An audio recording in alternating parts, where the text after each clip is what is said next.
Oilers fans are in absolute shock after this.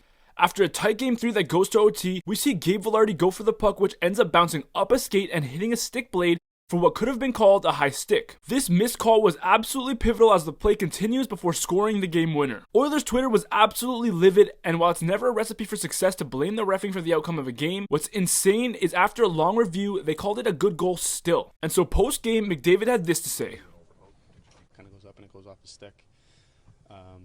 This has probably been one of the most controversial events of the postseason thus far, and everyone's got an opinion on the situation, so what's yours? Comment below, because this controversy has been covered immensely headed into Game 4. Now what was interesting about Game 3 in particular though, was after a tough start to the first two games, McDavid scores back-to-back snipes in this game to give the Oilers the lead. One snipe on the glove side, Korpisalo adjusts, and for the second one, he goes blocker side to switch it up. But the LA Kings played such a structured game that they were able to respond with an insane play off the boards, and then of course in overtime, the Kings take it. Now there are a few things I wanted to touch on regarding this series and the game itself. First things first, I can't believe how dominant the Oilers have been during this series when it comes to puck possession and offensive opportunities, and yet they're still trailing. Watching these games, it's clear that Edmonton looks like the better team. The problem is that they haven't been able to solve 5-on-5 scoring in this series. The best players on this team should be held most accountable over the refs. If you want to talk about accountability, headed into Game 4, Nugent Hopkins has 2 points, both on the power play, Hyman with 1 assist, also on the power play, Kane with 2 points, one of them being an empty net goal, and McDavid